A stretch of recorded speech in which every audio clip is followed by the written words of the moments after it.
Shalom, saudara yang dikasihi Tuhan Yesus Kristus. Selamat pagi, salam sejahtera buat saudara semua dimanapun saudara berada. Damai dan sukacita oleh Roh Kudus melimpah senantiasa dalam hati dan kehidupan saudara semua. Sebelum kita mendengarkan renungan firman Tuhan, mari sama-sama kita siapkan hati dan berdoa. Bapa kami yang di sorga, Bapa di dalam nama Tuhan Yesus Kristus, kami mengucap syukur untuk segala kebaikan-Mu dan kasih setiamu yang Tuhan selalu nyatakan dalam kehidupan kami. Kami bersyukur untuk berkat dan perlindungan-Mu di sepanjang malam hingga pagi hari ini. Saat ini kami boleh bangun dengan kekuatan dan kesehatan. Itu semua karena anugerah dan berkat Tuhan.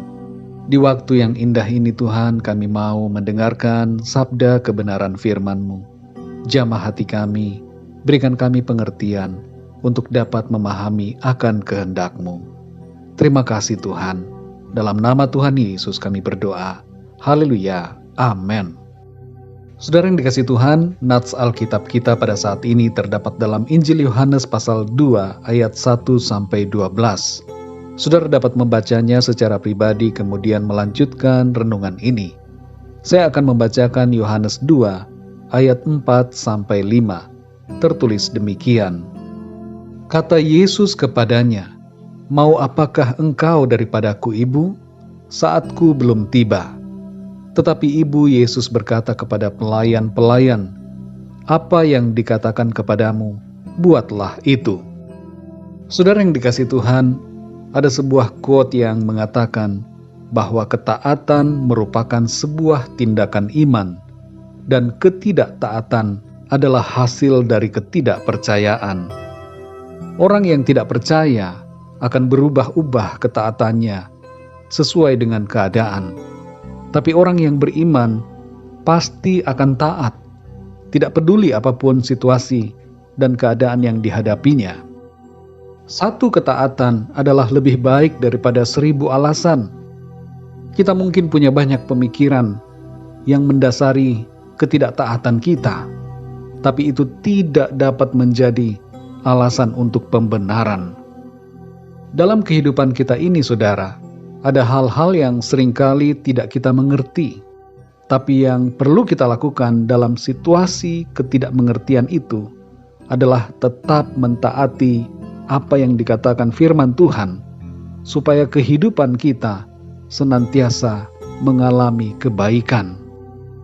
Dalam Yohanes 2 ayat 1-12, tertulis mengenai peristiwa mujizat air menjadi anggur yang dilakukan oleh Tuhan Yesus. Pada saat itu Tuhan Yesus sedang berada di sebuah pesta perkawinan di sebuah daerah bernama Kana. Ketika pesta sedang berlangsung, ternyata pihak penyelenggara pesta kehabisan minuman anggur. Maria, ibu Yesus, memberikan isyarat kepada Tuhan agar ia mengadakan suatu mujizat. Tapi Tuhan Yesus berkata bahwa waktunya belum tiba. Kemudian Maria memberi nasihat kepada para pelayan untuk mengikuti apa yang dikatakan Tuhan Yesus kepada mereka. Dalam ayat yang kelima tertulis, "Tetapi Ibu Yesus berkata kepada pelayan-pelayan, apa yang dikatakan kepadamu, buatlah itu." Saudara yang dikasihi Tuhan, kunci dari terjadinya mujizat di perkawinan di Kana adalah ketaatan. Kalau seandainya para pelayan tidak menuruti apa yang dikatakan oleh Tuhan Yesus, maka mujizat itu tidak akan terjadi. Saudara yang dikasihi Tuhan, masa-masa yang genting atau masa-masa yang sulit biasanya menjadi saat krusial di mana ada banyak muncul ide-ide dalam pikiran kita. Ada banyak nasihat yang terdengar dari banyak sumber. Kita seringkali berusaha mencari jawaban untuk menemukan solusi atas kegentingan yang terjadi dalam hidup kita. Dalam situasi semacam ini, saudara, satu hal yang perlu kita ingat adalah tetap taat pada apa yang dikatakan Tuhan melalui firman-Nya. Jangan menyimpang dan jangan keluar dari apa yang disampaikan Tuhan. Tuhan berbicara kepada setiap kita melalui Roh Kudus-Nya, agar kita tetap berada dalam kehendak-Nya. Saudara yang terkasih, ada dua hal yang hendaknya kita selalu ingat dalam berbagai situasi kehidupan kita. Yang pertama, mengarahkan diri untuk selalu mendengarkan firman Tuhan. Ada banyak suara yang datang, terlebih khusus ketika ada situasi penting di mana kita harus mengambil keputusan. Tapi mari tetap arahkan telinga rohani kita pada suara firman Tuhan. Yang kedua, saudara, menetapkan hati untuk taat kepada firman Tuhan. Bukan hanya sekedar mendengar saja, tapi yang terpenting untuk kita lakukan adalah taat dalam menuruti kehendak-Nya.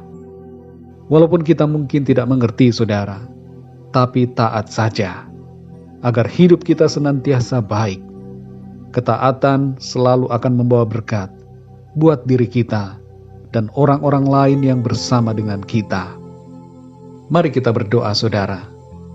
Bapa kami yang di surga, Bapa, di dalam nama Tuhan Yesus Kristus, kami sungguh mengucap syukur kepadamu oleh kebenaran firman-Mu yang sudah kami dengar pada saat ini. Engkau menghendaki kami untuk taat selalu kepada firman-Mu. Seperti para pelayan dalam peristiwa perkawinan di Kana, mereka taat menuruti apa yang Engkau katakan, sehingga terjadi mujizat yang Tuhan kehendaki. Kami pun ya Tuhan mau belajar untuk taat kepadamu dalam berbagai situasi dalam hidup kami. Sekalipun kami tidak dapat mengerti dan ada pikiran-pikiran lain yang kelihatannya menjadi pilihan yang lebih baik, tapi kami mau tetap taat kepadamu ya Tuhan Yesus, melekat pada firman-Mu.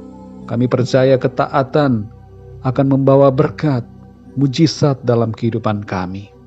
Terima kasih ya Tuhan. Terangi hati kami ya Roh Kudus dengan kebenaran-kebenaran firman Tuhan, sehingga kami terus dapat berjalan dalam pimpinan-Mu, berjalan dalam terang rencana Tuhan. Terima kasih ya Tuhan. Di sepanjang hari ini kami mohon pimpinan Tuhan dalam segala aktivitas kami. Berkatilah apa yang kami kerjakan, dan biarlah semuanya itu memuliakan nama-Mu Tuhan. Kami berdoa untuk yang sedang dalam pergumulan dan berbagai masalah dalam kehidupan, agar Tuhan memberikan kekuatan, jalan keluar, kesembuhan, mujizat, dan pertolongan-Mu yang ajaib atas setiap kami. Terima kasih Tuhan, kami serahkan segala sesuatunya ke dalam tangan kasih-Mu. Kami percaya berkat dan damai sejahtera, serta kasih karunia Tuhan, selalu berlimpah dalam kehidupan kami. Terpujilah nama-Mu ya Bapa, dalam nama Tuhan Yesus Kristus, Tuhan dan Juru Selamat kami berdoa dan mengucap syukur. Haleluya, amin. Puji Tuhan, saudara yang dikasihi Tuhan, saya percaya firman Tuhan menjadi berkat dan kekuatan buat saudara semua. Dan Roh Kudus akan menolong saudara untuk lebih lagi memahami kebenaran firman Tuhan. Tuhan Yesus memberkati saudara semua. Sampai jumpa dalam renungan yang berikutnya. Haleluya.